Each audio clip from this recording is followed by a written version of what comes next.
13 കൊല്ലം മുടങ്ങിപ്പോയ കൊണ്ടോട്ടി നേർച്ച ബഹുമാനപ്പെട്ട MLA അവർകൾ, ബഹുമാനപ്പെട്ട MP അവർകൾ സജീവമാക്കിയത്രേ.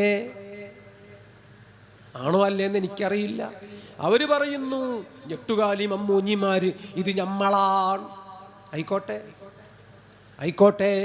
ഷിയ എന്നൊരു സാധനം കേരളത്തിലില്ലായിരുന്നു. പണ്ട് ഉണ്ടായിരുന്നത് അമ്പുറം തങ്ങൾ അടക്കം വെച്ചതായിരുന്നു. ഇപ്പം അത് ഹയാത്താക്കണമല്ലേ, പാടിപ്പുകഴ്ത്തണമല്ലേ, കൊണ്ട് നടന്നതൊക്കെ കുഴിമാന്തി എടുത്ത് ഇനിയും ഈ ഉമ്മത്തിൽ ഫിത്ന ഉണ്ടാക്കണമല്ലേ? മുസ്ലിമീങ്ങൾ അവരവരുടെ ദീനിനെ പറ്റി ആലോചിക്കേണ്ടതാണ്. ബിദ്അത്തുകാരൻ സ്റ്റേജ് കെട്ടിക്കൊടുത്താൽ തൗഹീദും ശിർക്കും ക്ലാസ് എടുക്കണ രാഷ്ട്രീയക്കാരുണ്ട്. അവർ പാർലമെൻറ്റിൽ മര്യാദയ്ക്ക് സംസാരിക്കാറുണ്ടോ? നിയമസഭയിൽ മണ്ഡലത്തെ പ്രതിനിധീകരിച്ച് വർത്തമാനം പറയാറുണ്ടോ? ശിർക്കും തൗഹീദും ക്ലാസ് എടുക്കാൻ ഇവിടെ രാഷ്ട്രീയക്കാരൻ്റെ ആവശ്യമുണ്ടോ? ആ രാഷ്ട്രീയക്കാരൻ വഹാബി സ്റ്റേജിലെത്തുമ്പോൾ അവൻ്റെ ശിർക്കിൻ്റെ പ്രസംഗം, അവൻ്റെ തൗഹീദിൻ്റെ കത്തിക്കയറൽ. പിന്നെ ആര് പറഞ്ഞടോ നിന്നോട് ഷിയായുടെ ഭൂതത്തെയും ഷിയായുടെ പ്രേതത്തെയും അന്തിയെടുക്കാൻ, എന്നിട്ട് അതിൻ്റെ മുന്നിൽ ബടായി പറഞ്ഞ് ആളാകാൻ? ഒരു വാക്ക് ശ്രദ്ധിച്ചോ. അള്ളാനെ പേടിയുണ്ടോ? മുത്തു റസൂലുള്ളാനെ പേടിയുണ്ടോ? അടഞ്ഞുപോയ ഏതെങ്കിലുമൊക്കെ ഭൂതങ്ങൾ അതൊന്നും പുറത്തു കൊണ്ടുവന്ന് ഈ ഉമ്മത്തിൽ ബുദ്ധിമുട്ടുണ്ടാക്കാൻ ശ്രമിക്കുന്നത് മര്യാദയല്ല, ദീനല്ല. എല്ലാവരും ആലോചിച്ചോ. മുത്തുനബിയെ വിഷം കൊടുത്തു കൊന്നതാണത്രേ ബീബി ആയിഷ, ബാപ്പ പറഞ്ഞിട്ട്. ഇതാണ് ഷിയായിസം.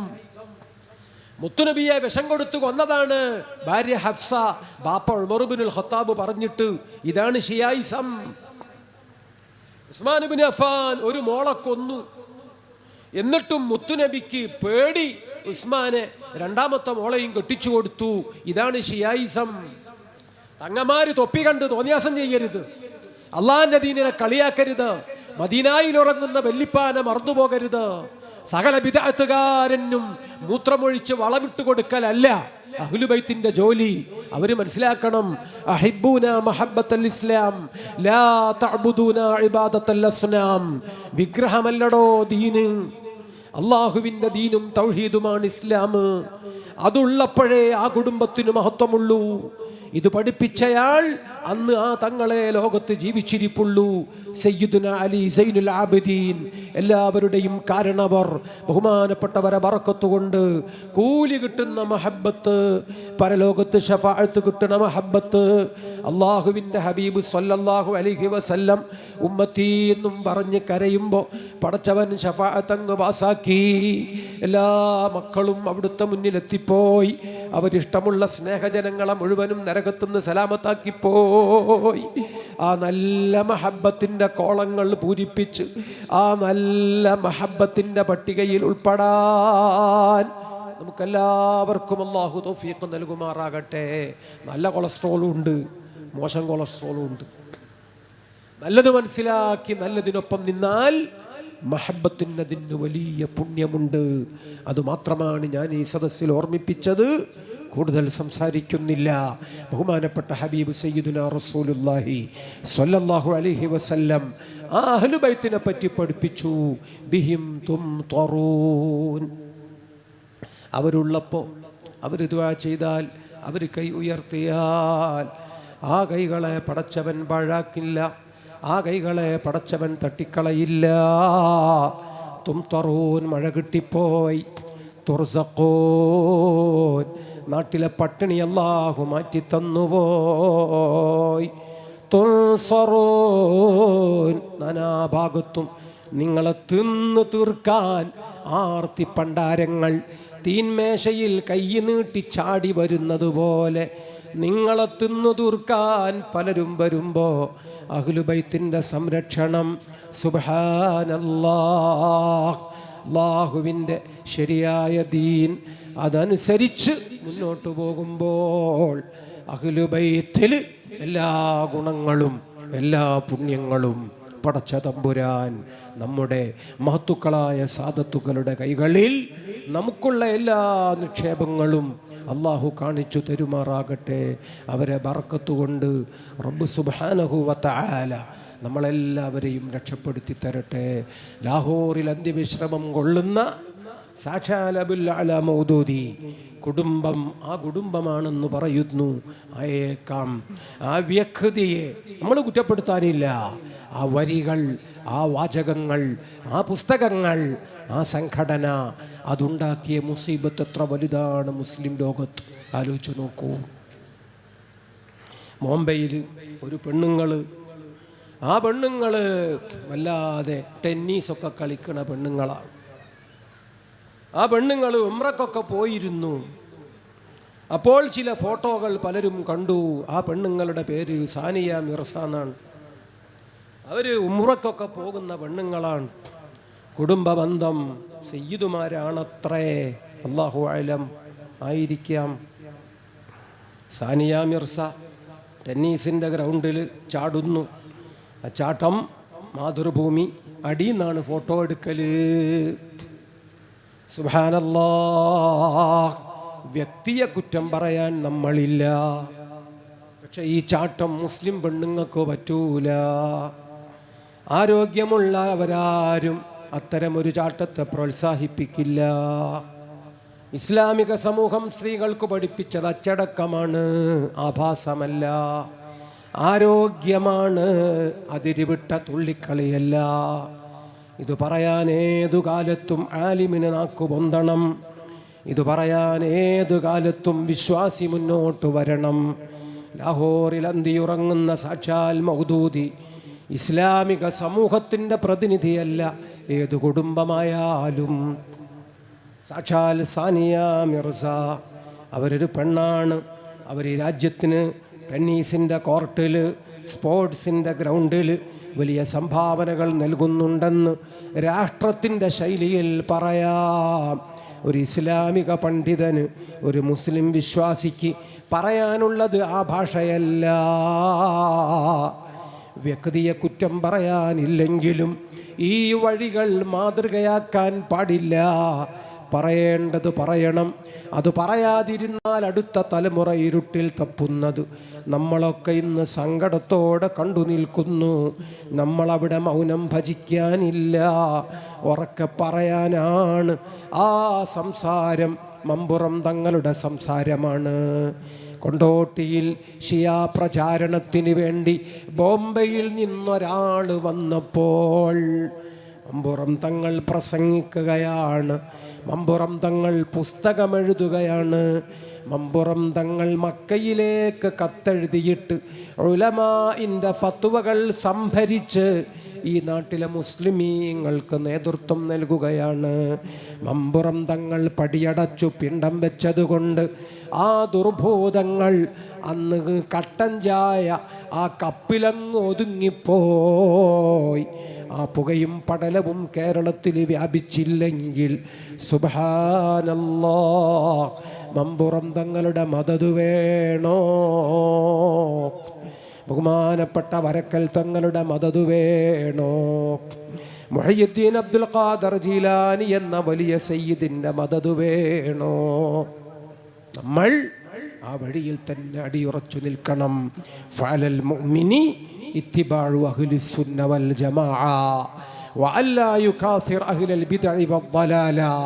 മുഹയ്യിദ്ദീൻ ശൈഖ് റളിയല്ലാഹു അൻഹു പറഞ്ഞ വഴിയാണ് അഹ്ലുസുന്നത്തിൻ്റെ വഴി. അല്ലാഹുവേ, ഈ പ്രദേശത്തെ സയ്യിദുമാർ ധീരമായി ഞങ്ങൾക്ക് ആ വഴിയിൽ നേതൃത്വം തന്നവരാണ്. അവരുടെ നിലപാടുകൾ, അവരുടെ ധൈര്യം, അവരുടെ നയങ്ങൾ, അവർ ഉലമാഇന് ശക്തി പകർന്നത്, അവർ മുതഅല്ലിമീങ്ങളെ പ്രോത്സാഹിപ്പിച്ചത്, സാധുജനങ്ങളെ സഹായിച്ചത്, വിശന്നവരെയൊക്കെ ഊട്ടിയത്, പാവം മുഅ്മിനീങ്ങൾക്ക് ധൈര്യം പകർന്നത്, മുത്തുനബി തങ്ങളുടെ ഉത്തരവാദിത്വം അവരങ്ങ് സന്ദർഭത്തിനൊത്ത് ഉയർന്നതല്ലേ? അതൊരു ചോരയുടെ പുണ്യമല്ലേ? മുത്തുനബിയുടെ ചോരയിൽ വിരിഞ്ഞ തങ്കക്കുടങ്ങളല്ലേ? നീ അവർക്ക് ഉഹുദുമലയോളം പ്രതിഫലം നൽകണേ അല്ലാഹ്. ദറജാത്ത് ഉയർത്തിക്കൊടുക്കണേ അല്ലാഹ്. അവരെയും ഞങ്ങളെയും സ്വാലിഹീങ്ങളുടെ പട്ടികയിൽ മുത്തുനബിയുടെ ചാരത്ത് ഒരുമിച്ച് കൂട്ടിത്തരണം അല്ലാഹ്. ബഗ്ദാദിൻ്റെ രാജാവ് ഒരിക്കൽ വരുന്നു. ഫി ഹളറത്തി മുഹയ്യിദ്ദീൻ അബ്ദുൽ ഖാദിറിൽ ജൈലാനി. ജീലാനി തങ്ങളെ മുന്നിൽ വന്നിട്ട് പറഞ്ഞു, ശത്രുരാജ്യം നമ്മളെ രാജ്യത്തെ ആക്രമിക്കുന്നുണ്ട്. നമ്മൾ ഉറങ്ങിപ്പോയി, നമുക്കൊന്നും കാണാൻ കഴിഞ്ഞില്ല. നമ്മളെ ഇൻ്റലിജൻസ് പരാജയമായിരുന്നു, നമ്മുടെ വിജിലൻസ് പരാജയമായിരുന്നു. അതിർത്തി ഗ്രാമങ്ങളിൽ ഇപ്പോൾ കൊള്ളിവെപ്പാണ്, കൊലപാതകമാണ്, കൂട്ടബലാത്സംഗമാണ്, കൊച്ചുമക്കളെ നിലവിളിയാണ്, വീടുകൾ കത്തുകയാണ്. ഒന്നും ചെയ്യാനില്ല. അതുകൊണ്ട് ഓടി വന്നതാണ് മുഹയ്യിദ്ദീൻ അബ്ദുൽ ഖാദിർ ജീലാനി തങ്ങളെ ഹദ്റത്തിലേക്ക് ശൈഖുന പരിഹാരം ഉണ്ടാക്കിത്തരണം എന്ന് പറഞ്ഞു. ബഗ്ദാദിൻ്റെ രാജൻ വന്ന് വിയർത്ത് മുന്നിലിരുന്നപ്പോൾ ബഹുമാനപ്പെട്ട മുഹയ്യിദ്ദീൻ അബ്ദുൽ ഖാദിർ ജീലാനി അപ്പുറത്തിരിക്കുന്ന ഒരാളിലേക്ക് വിരൽ ചൂണ്ടിയിട്ട് പറഞ്ഞു, നമ്മളെ ഷെയ്ഖ് അലിയുൽ ഹീത്തി മഹാനവർകൾ ഇരിക്കണ്, മൂപ്പരോട് പറഞ്ഞോളി. അലിയുൽ ഹീത്തി റളിയല്ലാഹു അൻഹു വലിയ ആളാണ്. മഹാനവർകൾ പറഞ്ഞു, ഷെയ്ഖുന പറഞ്ഞാൽ ഞാൻ ഓക്കെ, ഞാൻ ഏത് പരാതിയും അഡ്രസ് ചെയ്തോളാം. അലിയുൽ ഹീത്തി വലിയ മഹാനാണ്. പലപ്പോഴും കാണുന്നത് മുഹയ്യിദ്ദീൻ അബ്ദുൽ ഖാദിർ ജീലാനി തങ്ങളെ മജ്ലിസിലാണ്, ചിലപ്പോൾ കാണുന്നത് റിഫാഴി തങ്ങളെ മജ്ലിസിലാണ്. ആ കാലഘട്ടത്തിൽ മൂന്നാമനായി ഒരാളെ പറയാനുണ്ടെങ്കിൽ അലിയുൽ ഹീത്തി തങ്ങളാണ്. എല്ലാ മശായിഖന്മാരുടെ തോളിലും ഔസുൽ തൻ്റെ മഹത്വം, തൻ്റെ അപ്രമാദിത്വം ആ രൂപത്തിൽ പരിചയപ്പെടുത്തിയിട്ടുണ്ടെങ്കിലും ചിലപ്പോൾ അവിടുന്ന് പറയാറുണ്ട്, അലിയുൽ ഹീത്തി തങ്ങൾ ഒഴിവാണേ, മൂപ്പര് നമ്മളെക്കാൾ മുകളിലാണേ. ആ രൂപത്തിൽ വലിയൊരു മഹാനാണ് ശൈഖുന അലിയുൽ ഹീത്തി റളിയല്ലാഹു അൻഹു. ആ മഹാനിലേക്ക് വിരൽ ചൂണ്ടിയിട്ട് മുഹയ്യിദ്ദീൻ ഷെയ്ഖ് തങ്ങൾ പറഞ്ഞു, ഷെയ്ഖുനയോട് പറഞ്ഞോളൂ. മനുഷ്യനെ പൊട്ടം കളിപ്പിക്കാൻ പറ്റുമോ? ഓടിച്ചെന്ന് സങ്കടം പറഞ്ഞവരെ തട്ടിക്കളിക്കാൻ പറ്റുമോ? അതുകൊണ്ട് അലിയുൽ ഹീത്തി തങ്ങൾ പറഞ്ഞു, ഷെയ്ഖുന പറഞ്ഞാലൊക്കെ ഞാൻ റെഡിയാണ്, എന്താണ് ആവശ്യം പറഞ്ഞോളൂ. ബഗ്ദാദ് ഭരിക്കുന്ന രാജാവ് പറഞ്ഞു, അതിർത്തിയിൽ എരച്ചു കയറി. അതാണ് സംഭവം. 224 കിലോമീറ്റർ ഇപ്പുറത്ത് കുറേ ഭീകരന്മാർ വന്ന് കുറേ ആളുകളെ കൊന്നത്രേ. വിശ്വസിച്ചോളി, ദേശസ്നേഹം നെട്ടിയിലൊട്ടിച്ചു വെക്കേണ്ടുന്ന, തെളിയിക്കേണ്ടുന്ന കാലമാണ്. അങ്ങനെ വിശ്വസിച്ചോളി. 1 കിലോമീറ്ററിൽ 12 പട്ടാളക്കാരുള്ള നമ്മളെ രാജ്യത്ത് അഥവാ ആ സംസ്ഥാനത്ത് അന്ന് 220 കിലോമീറ്റർ ഈ ശത്രുക്കൾ പാഞ്ഞു വന്നിട്ടും ആരും കണ്ടില്ലത്രേ. വിശ്വസിച്ചോളൂ, എല്ലാവരും ആമന്ന സല്ലംന എന്ന് പറഞ്ഞോളൂ. പ്രതിദിനം 2000 ടൂറിസ്റ്റുകൾ വരുന്ന ഒരു സ്ഥലത്ത് പോലീസുകാരും പട്ടാളക്കാരും ആരും ഇല്ലായിരുന്നു അത്രേ. എല്ലാവരും വിശ്വസിച്ചോളൂ, സമ്മതിച്ചോളൂ. ഇതാണ് ഇന്നത്തെ ഇന്ത്യ. ഞാൻ എൻ്റെ സംഭവം ബഗ്ദാദിലേക്ക് തന്നെ തിരിച്ചു ടോർച്ച് പിടിക്കട്ടെ.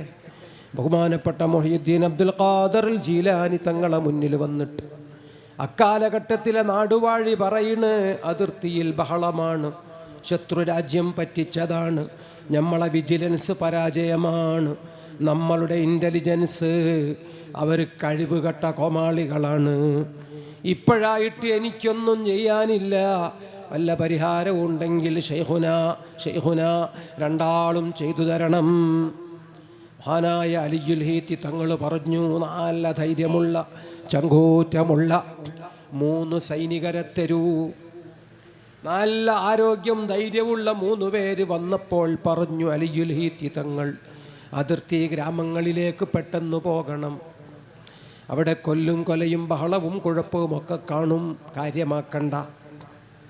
കുറച്ചുകൂടി അപ്പുറത്തേക്ക് പോയാൽ കുന്നോളം ഉയരത്തിൽ ആയുധങ്ങൾ കൂട്ടിയിട്ടത് കാണാം, പേടിക്കേണ്ട. ആ ആയുധ കൂമ്പാരങ്ങൾക്കപ്പുറത്തൊരൊറ്റക്കുന്തം, ആ ഒറ്റക്കുന്തത്തിൽ ചെറിയ ഒരു ഷീറ്റ് വലിച്ചു കെട്ടിയിട്ട് കള്ളും കുടിച്ച് 3 ആൾ ഉറങ്ങുന്നുണ്ടതിനുള്ളിൽ. അവരാണ് സേനാനായകന്മാർ. അവർ സുരക്ഷിതരാണ്, കള്ളും കുടിച്ചുറങ്ങാണ്. അവരാണ് ഈ കാര്യത്തിൽ തീരുമാനമെടുത്ത ദുഷ്ടന്മാർ. നേരെ യുദ്ധമൊന്നും നോക്കണ്ട, ആയുധക്കൂമ്പാരം ശ്രദ്ധിക്കണ്ട. ആ ഒറ്റക്കുന്തത്തിൽ ക്യാൻവാസ് വലിച്ചു കെട്ടിയിട്ടൊപ്പിച്ച ചെറിയ ടെൻറ്റ് അതൊന്നു കണ്ടുപിടിച്ച് അവിടെ ഉറങ്ങണ കള്ളുകുടിയന്മാർ 3 എണ്ണം വിളിച്ചുണർത്തിക്കോ, വിളിച്ചുണർത്തണം. എന്നിട്ട് അവരോട് പറയണം, ബഗ്ദാദിൽ നിന്ന് മുഹ്യിദ്ദീൻ അബ്ദുൽ ഖാദർ ജീലാനി, അലിയുൽ ഹീത്തി ഈ 2 ആളുകളും ഏൽപ്പിച്ചതാണ് ഞങ്ങളെ ഇപ്പോൾ ഇങ്ങോട്ട് വരാൻ. അതുകൊണ്ടാണ് ക്ലിയർ ലൊക്കേഷൻ, കൃത്യം ഈ സ്ഥലം ഫോക്കസ് ചെയ്ത് ഞങ്ങൾ ഇവിടെ വന്നിട്ടുള്ളത്. വേറൊന്നും പറയാനില്ല. ഇപ്പം ഇവിടുന്ന് പോകണം, അത്രേ ഉള്ളൂ. ഇപ്പം ഇവിടുന്ന് പോകണം, അല്ലെങ്കിൽ ഇത് പറയാൻ ഏൽപ്പിച്ചതാണ്. സുബ്ഹാനല്ലാഹ്. ഈ 3 സൈനികർ പോയി കൃത്യം ലൊക്കേഷനിൽ കുന്തം കണ്ടുപിടിച്ചു. ആ കുന്തത്തിൽ ഒറ്റ ചെറിയ ഒരു ക്യാൻവാസ് ഷീറ്റും വലിച്ചു കെട്ടിയിട്ട് തണലത്തങ്ങനെ കിടന്നുറങ്ങുകയാണ്. കള്ളും കുടിച്ചിട്ട് 3 വീർത്ത് കിടക്കണ ഉപ്പുംചാക്ക് പോലെ സേനാനായകന്മാരത്രേ 3 എണ്ണം. അവരെ തള്ളി വിളിച്ചു, താട്ടി ഉണർത്തി. അവർക്കു തന്നെ അമ്പരപ്പ്. ഇങ്ങനെ ചെയ്യാൻ ആർക്കാണ് ധൈര്യം? കണ്ണും മിഴിച്ചെഴുന്നേറ്റ് തുറിച്ചു നോക്കുമ്പോൾ അവരോട് പറഞ്ഞു, നിങ്ങൾ അനുയായി സൈനികരല്ല, ഞങ്ങൾ ബഗ്ദാദിൽ നിന്ന് നേരിട്ട് വരുന്നവർ. പറഞ്ഞേച്ചത് രാജാവല്ല, പറഞ്ഞേച്ചത് മുഹ്യിദ്ദീൻ അബ്ദുൽ ഖാദർ ജീലാനി, പിന്നെ ആ സദസ്സിലുള്ള അലിയുൽ ഹീത്തി തങ്ങളും. ഒറ്റ സന്ദേശമേ പറയാനുള്ളൂ, ഇപ്പൊ തടിയെടുത്തു വിടുന്നു പോയിക്കൊള്ളണം.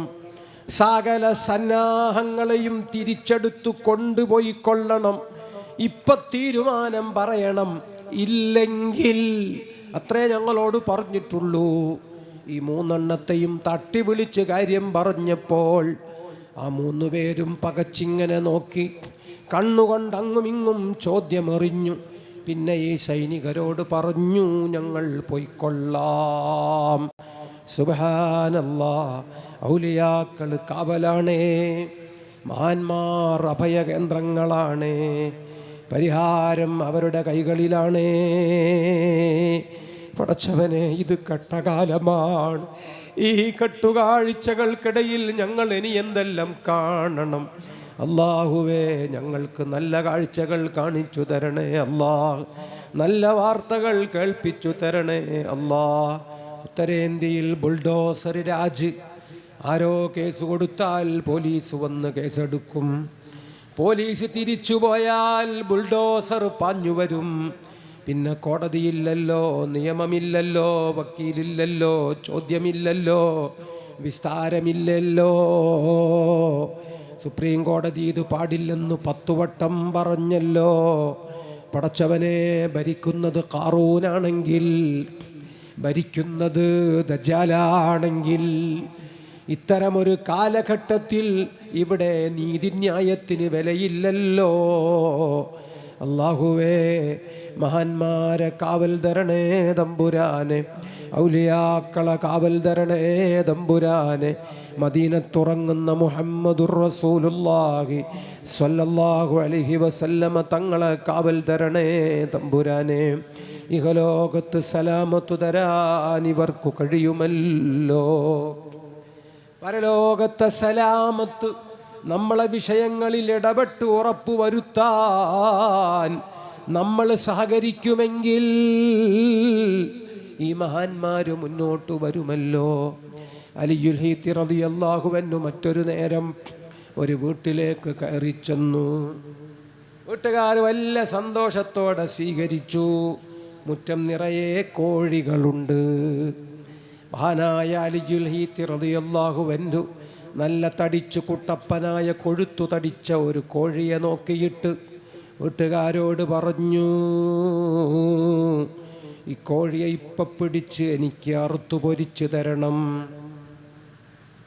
വീട്ടുകാർക്ക് ഉസ്താദിനോട് ഇഷ്ടമാണ്, സ്നേഹമാണ്, ബഹുമാനമാണ്. ഇത് നമ്മളെ പെരയിൽ എന്നും വരുന്ന തങ്ങളുപ്പാപ്പയാണ്. പക്ഷേ അക്കോഴിയെ തന്നെ വേണോ? വീട്ടിലെ കാരണവരുടെ ചോദ്യമാണ്. മഹാനായ അലിയുൽ ഹീത്തി റളിയല്ലാഹു അൻഹു കണ്ണുരുട്ടി, ഞാൻ പറഞ്ഞ കോഴിയെ തന്നെ എൻ്റെ കൺമുന്നിൽ അറുക്കണം, എൻ്റെ കൺമുന്നിൽ തൊലി പൊളിക്കണം, എന്നിട്ട് എന്നെ കാണിച്ച് കൈകാര്യം ചെയ്താൽ മതി. എക്സ്ക്യൂസ് പറയാനില്ല, ഇവിടെ സ്വാതന്ത്ര്യം അനുവദിക്കുന്നില്ല. അലിയുൽ ഹീത്തിയോട് അവർ പറഞ്ഞു, ഈ വീട്ടിലെ ഒരു കുട്ടി വളർത്തുന്ന കോഴിയാണ്, ഇത് അവൻ്റെ സെൽഫ് സമ്പാദ്യമാണ്, അവനെ പൊരുത്തപ്പെടിക്കാനാണ് പാട്. മഹാനവർകൾ പറഞ്ഞു, 2 കോഴിയെ അവന് കൊടുത്തേക്ക്, ഇക്കോഴിയെ എനിക്കിപ്പോൾ എൻ്റെ കൺമുന്നിൽ അറുക്കണം, എൻ്റെ കൺമുന്നിൽ ഡ്രസ്സ് ചെയ്യണം, എന്നിട്ട് എൻ്റെ കൺമുന്നിൽ വെച്ച് കഷണങ്ങൾ മുറിച്ച് എനിക്ക് പാകപ്പെടുത്തി തരണം. ദാക്ഷിണ്യമില്ലല്ലോ. അലിയുൽ ഹീത്തി കർക്കശത്തിലാണ്. ആ വീട്ടുകാർ കോഴിയെ പിടിച്ചറുത്തു, മൂപ്പര് സാക്ഷി. ആ വീട്ടുകാർ കോഴിയെ തൊലി പൊളിച്ചു, മൂപ്പര് സാക്ഷി. അനുഭവ സമ്പന്നര് നന്നായി അങ്ങ് പൊളിച്ചെടുത്തപ്പോൾ ഞെട്ടിപ്പോയി. ആ കോഴിയുടെ ഉള്ളിൽ നിന്ന് വലിയൊരു സ്വർണമാല. മാല കിട്ടിയപ്പോൾ എല്ലാവർക്കും ആശ്വാസം, പരമാനന്ദം, സന്തോഷം. മാല കിട്ടിയെന്നും പറഞ്ഞ് തുള്ളിച്ചാടുന്നു. എന്തേ കാരണം? ആ വീട്ടിൽ നിന്നൊരു മാല കളഞ്ഞുപോയതാണ്. ആ കളഞ്ഞുപോയ മാലയെ ചൊല്ലി തെരഞ്ഞ് നടന്നിട്ട് മാല കിട്ടാത്തതാണ്. ഇപ്പൊ കോഴി അറുത്തപ്പോൾ മാല കിട്ടി, സന്തോഷമായി. അവരാനന്ദിക്കുമ്പോൾ അലിയുൽ ഹീത്തി തങ്ങൾ പറഞ്ഞു, മാല ഇങ്ങെടുക്കടോ. ആ കണ്ണുകളിൽ നിന്ന് തീ പറക്കുന്നുണ്ട്, ആ മുഖത്ത് വല്ലാത്ത ഗൗരവമുണ്ട്. മഹാനവർകൾ പറഞ്ഞ്, ഈ മാല കാണാതായി അല്ലേ? എന്നിട്ട് നിങ്ങൾ ഈ പൊരയിൽ പണിയെടുക്കണ പാവം പെണ്ണിനെ സംശയിച്ച് അല്ലേ?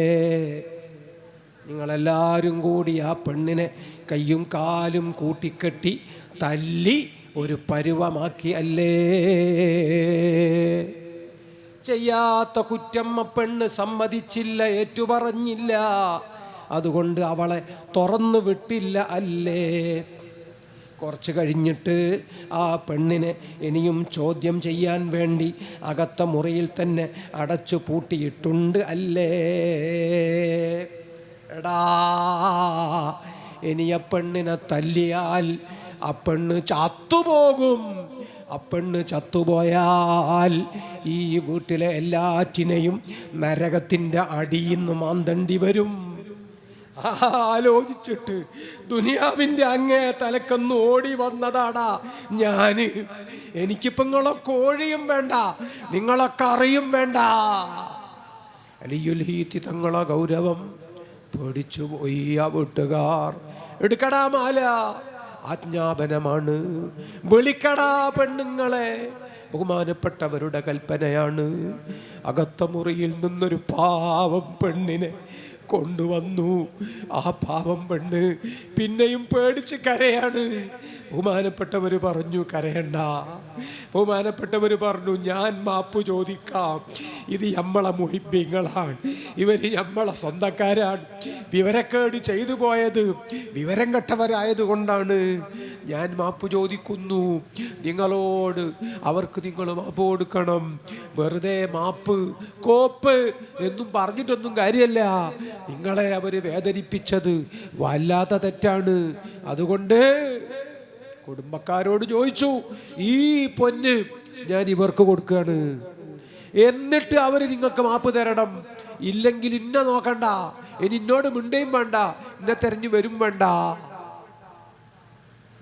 സുബ്ഹാനല്ലാഹ്, ഇടപെടാൻ കഴിയണം സ്വാലിഹീങ്ങൾക്ക്. ആ സ്വാലിഹീങ്ങൾ വഴന്നു പറഞ്ഞാൽ നമ്മൾ കേൾക്കണം. ആ മഹാന്മാർ ഉപദേശിച്ചാൽ നമ്മൾ സഹിച്ചു നിന്നു കൊടുക്കണം. അത് മറ്റേ ഗ്രൂപ്പാണ്, ഞാൻ ഷജറയാണ്, മറ്റേത് ബക്കറയാണ്, ഇത് ഹജറയാണ് എന്നും പറഞ്ഞ് ആലിമീങ്ങളെ ചീത്ത പറഞ്ഞ് സയ്യിദുമാരെ ചീത്ത പറഞ്ഞ്, എടോ ഈ നിഫാഖും കൊണ്ട് എത്ര കാലം ഇനിയും മുന്നോട്ടു പോകും? ഉമ്മത്തിൻ്റെ സമ്പാദ്യവും ആയുസ്സും നിന്റെ സമയാണ് തീരണത്. എത്ര കാലം സിന്ദാബാദ് വിളിച്ച് നിങ്ങൾ ഹക്കിന് പുറം തിരിഞ്ഞങ്ങനെ പിടിച്ചു നിൽക്കും? കഴിയുമെന്ന് തോന്നുന്നുണ്ടോ? കിബർ എന്ന് പറഞ്ഞാൽ എന്താണ് മനസ്സിലായിട്ടുണ്ടോ? അള്ളാന്റെ റസൂല് പറയുന്നുണ്ട്, കിബർ എന്ന് പറഞ്ഞാൽ നല്ല വാഹനത്തിൽ സഞ്ചരിക്കലല്ല കേട്ടോ, നല്ല വസ്ത്രം ധരിക്കലല്ല കേട്ടോ. കിബർ എന്ന് പറഞ്ഞാൽ ഹക്ക് മനസ്സിലായിട്ടും അതിനെ പിന്തുണയ്ക്കാതെ പൊള്ളു പറഞ്ഞ് ജനങ്ങളെ കോഴിയാക്കി പൊട്ടൻ കളിക്കൽ, അതിൻ്റെ പേരാണ് കിബറെന്ന് മുഹമ്മദുർ റസൂലുള്ളാഹി. ബതുറുൽ ഹഖി, ഹക്കിനെ കൊഞ്ഞനം കുത്തുക, വഗംതുന്നാസി, ജനങ്ങളെ കോഴിയാക്കുക, അതല്ലേ നടക്കണത്, അതല്ലേ നടക്കണത്. സ്വന്തം നെഞ്ചത്ത് കൈവച്ചൊന്ന് ആലോചിക്ക്, തലച്ചോറുണ്ടെങ്കിൽ ചിന്തിക്ക്. എത്ര കാലം അലിമിങ്ങളെ പോരിശയും പറഞ്ഞു കഴിഞ്ഞുകൂടി, ഇപ്പൊ അലിമിങ്ങളെ ആർക്കും വേണ്ട. എത്ര കാലം തങ്ങന്മാരെ പറഞ്ഞു ബാക്കിയുള്ളവരെ പേടിപ്പിച്ചു, ഇപ്പൊ തങ്ങന്മാരെ ആർക്കും വേണ്ട. അവനവൻ്റെ ഇഷ്ടം, അവനവൻ്റെ കണ്ടെത്തൽ, അവനവൻ്റെ ഓരോരോ തോന്നിവാസം, അതിനു വേണ്ടി എന്തിനാണ് മോനെ ഈ കെട്ടകളി? ഇത് മഹ്ശറിലേക്ക് ഉപകരിക്കുമോ? ഇത് പരലോകത്തേക്ക് ഉപകരിക്കുമോ? ഇതും കൊണ്ടുപോയാൽ പടച്ചവൻ എന്തെങ്കിലും ഒരു അമല് നിനക്ക് ബാക്കി തരുമോ? 900 മദ്രസ നടത്തണില്ലേ, കുറേ സ്ഥാപനങ്ങൾ കൊണ്ട് നടക്കണില്ലേ? കുറച്ചാളുകളെങ്കിലും കക്കാതെ മുക്കാതെ വിശ്വാസ്യതയോടെ കാര്യങ്ങൾ കൈകാര്യം ചെയ്യുന്നുണ്ടായിരുന്നില്ലേ? എന്തെങ്കിലും ബാക്കി വേണമെങ്കിൽ നീ ആലിമീങ്ങളെ സമ്മതിക്കണേ, നീ മഹാന്മാരെ ബഹുമാനിക്കണേ. അവിടെ നിന്റെ ദുനിയാവിൻ്റെ ദുർവാശിയും രാഷ്ട്രീയത്തിൻ്റെ പോരും ഒന്ന് മാറ്റിവെക്കണേ. ഇത് ഖാറൂന്റെ കാലമാണ്, ദജാലിൻ്റെ കാലമാണ്, ഫിറഔന്റെ കാലമാണ്, അബൂജഹൽ വാഴുന്ന കാലമാണ്. ഇനി മത്സരിക്കാൻ സമയമില്ല മോനെ. നന്നാകാൻ നമുക്കെന്താണ് തടസ്സം? നല്ലോണം ആലോചിച്ചു നോക്കൂ. ബഹുമാനപ്പെട്ട അലിയുൽ ഹീത്തി തങ്ങൾ പറഞ്ഞു, നിങ്ങൾ ചെയ്തതൊക്കെ വലിയ ദുൽമാണ്, എന്നാലും എനിക്കെങ്ങനെയോ മനസ്സിലാക്കാൻ പറ്റി, ഞാൻ പെട്ടെന്ന് ഇടപെടാൻ വേണ്ടി ദുനിയാവിൻ്റെ അങ്ങേയറ്റത്തുനിന്ന് ഓടി വന്നതാണോ? ഈ പെണ്ണിനെ ഇനിയും നിങ്ങൾ തല്ലും, ഞാൻ വന്നില്ലെങ്കിൽ ആ പെണ്ണിൻ്റെ കാറ്റുപോയാൽ നിങ്ങൾ നരകത്തിൽ നിന്ന് മാന്തേണ്ടി വരും. അതിനെ കൊണ്ടാകൂല, അതിന് പാഞ്ഞു വന്നതാണ്. മാല എടുക്കണോ? ഈ മാല ആ പെണ്ണിന് കൊടുക്കണോ? കാല് പിടിച്ച് മാപ്പ് പറയടോ? പൊരുത്തപ്പെടിക്കടോ? ഇല്ലെങ്കിൽ രക്ഷപ്പെടൂല. ബഹുമാനപ്പെട്ട അലിയുൽ ഹീത്തി, ആ വലിയ വലിയൻ്റെ, ആ വലിയ സയ്യിദിൻ്റെ ഇടപെടൽ, ആ കുടുംബം രക്ഷപ്പെട്ടല്ലോ. സ്വാലിഹീങ്ങളോടൊട്ടി നിൽക്കണം, അവരെ നമ്മൾ ബഹുമാനിക്കണം, അവരെ നമ്മൾ സ്നേഹിക്കണം. എന്നാൽ പരിഹാരമുണ്ട്. തിരുവനന്തപുരത്ത്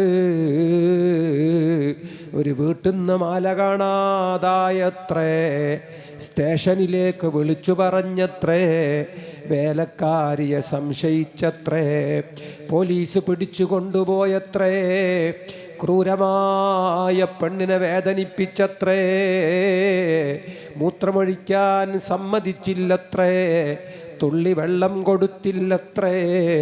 ഇത് മോദി ഭരിക്കുന്ന കാൺപൂരിൽ നിന്നല്ല, നമ്മൾ ജീവിക്കുന്ന തിരുവനന്തപുരം കേരളത്തിൻ്റെ രാജധാനിയിൽ നിന്ന് നമ്മൾ കേട്ട വാർത്തയാണെങ്കിൽ, സുഹൃത്തേ, സഹോദര, മഹാന്മാർ അവരതാ വഴികാട്ടുന്നു, അവരതാ ഇടപെടുന്നു, അവരതാ നമ്മുടെ തലയും കയ്യും ഒക്കെ പിടിച്ചിട്ട് തിരുത്തിച്ച് നമ്മളെ നരകത്തിൻ്റെ വഴിയിൽ നിന്ന് സ്വർഗത്തിൻ്റെ വഴിയിലേക്ക് തിരിച്ചു വിടുന്നു. ഇവരല്ലേ നമുക്കാവശ്യം, അവരല്ലേ നമുക്ക് നേതൃത്വം. ഈ മഹത്തുക്കളെ നമ്മൾ വീടുകളിൽ വരുത്തി അവരോടൊരു സ്നേഹത്തിൻ്റെ വർത്തമാനം പറഞ്ഞ് അവരോടൊരു ഉപദേശമൊക്കെ കേട്ട് അവർ ദുആ ചെയ്യുമ്പോൾ ആമീൻ പറഞ്ഞാൽ